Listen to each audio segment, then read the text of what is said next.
Hello friends, our today topic is forging. अब बात करते हैं fundamental of forging process.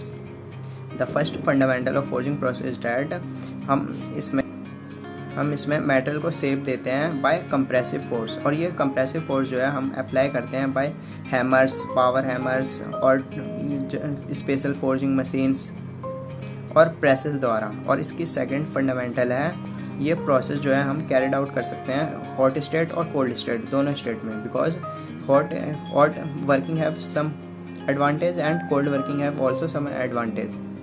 As पर requirement we use hot working और कोल्ड वर्किंग। अब बात करते हैं फोर्जिंग ऑपरेशंस के बारे में। फोर्जिंग ऑपरेशंस 2 पार्ट्स में डिवाइड है, एक है ड्राइंग आउट और दूसरा है अपसेटिंग। ड्राइंग आउट ऑपरेशन में क्रॉस सेक्शनल एरिया जो है वो डिक्रीज होता है और लेंथ जो है वो इंक्रीज होती है। हम फोर्स लगाते हैं लेंथ के परपेंडिकुलर इन ड्राइंग आउट ऑपरेशन में, और अपसेटिंग ऑपरेशन में हम फोर्स लगाते हैं पैरेलल टू लेंथ इन। तो इसमें क्या होता है, जो क्रॉस सेक्शनल एरिया है वो इंक्रीज हो जाता है और लेंथ डिक्रीज हो जाती है अपसेटिंग ऑपरेशन में। अब हम बात करते हैं टाइप्स ऑफ फोर्जिंग प्रोसेस। इसके मेनली 4 टाइप्स होते हैं। एक होता है ओपन डाई फोर्जिंग, जिसे स्मिथ फोर्जिंग भी कहते हैं, और दूसरा है ड्रॉप फोर्जिंग, जिसे क्लोज डाई फोर्जिंग कहते हैं, और तीसरा होता है प्रेस फोर्जिंग, और फोर्थ है मशीन फोर्जिंग। अब हम सभी प्रोसेस को डिफाइन करते हैं। जैसे स्मिथ फोर्जिंग, पहला प्रोसेस है हमारा स्मिथ फोर्जिंग। स्मिथ फोर्जिंग में हम पहले जो हमारा स्टॉक होता है उससे पहले हम हीट करते हैं हार्थ में और फर्नेस में, ब्लैक स्मिथ फर्नेस में, और आफ्टर दैट हम इसे स्टॉक को प्लेस्ड कर देते हैं एनविल पे, और उस पर हैमर से फोर्स अप्लाई करते हैं और डिजायर्ड शेप में उसे कन्वर्ट करते हैं। स्मिथ फोर्जिंग में हम डिफरेंट टाइप्स ऑफ ऑपरेशंस कर सकते हैं, like that fullering, flattening, bending, upsetting and swaging etcetera, this type of operations. और इसमें ओपन डाई यूज की जाती है। इसमें हम पावर हैमर भी यूज करते हैं, बट ओपन होती है डाई, और हैंड द्वारा भी फोर्स लगा के हम कन्वर्ट कर सकते हैं डिजायर्ड शेप में। और ये बहुत स्लो प्रोसेस है और ये सूटेबल नहीं है लार्ज स्केल प्रोडक्शन के लिए। और इसकी जो क्वालिटी होती है प्रोडक्ट की, फिनिश्ड प्रोडक्ट की, वो डिपेंड करती है skill of the operator. Skill पे टोटली डिपेंड करती है स्किल।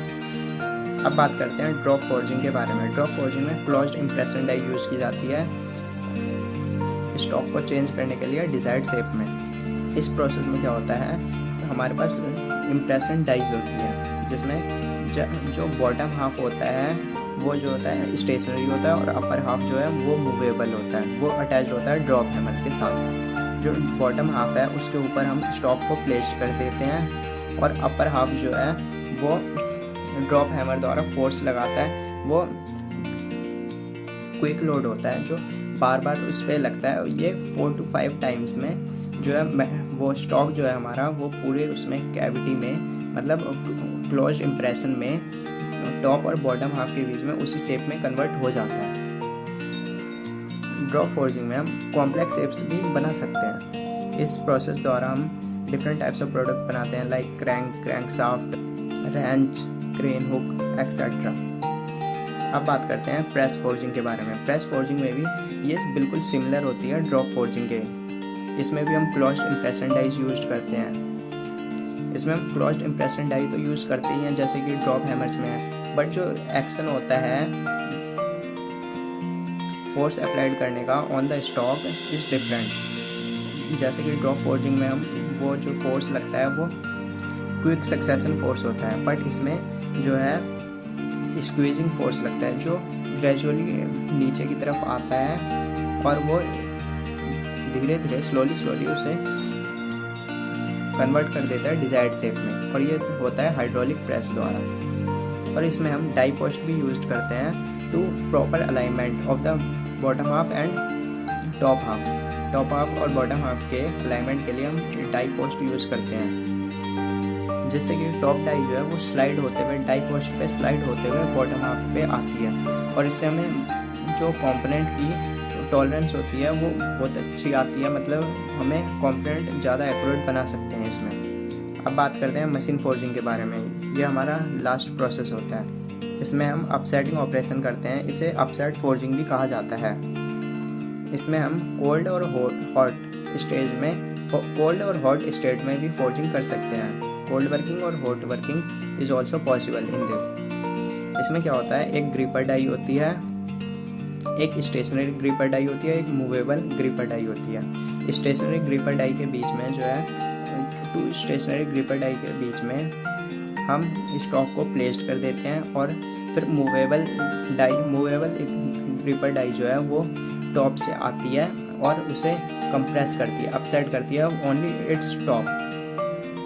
और इस प्रोसेस में 3-4 स्टेज के बाद, 4-5 स्टेज के बाद हम फाइनल प्रोडक्ट ऑब्टेन करते हैं। मशीन फोर्जिंग द्वारा हम बोल्ट बनाते हैं। आप सब लोगों ने बोल्ट तो देखा ही होगा, जिसमें नीचे की साइड उसका डायमीटर होता है d एंड टॉप में होता है d+1, 1.5d + 1 mm।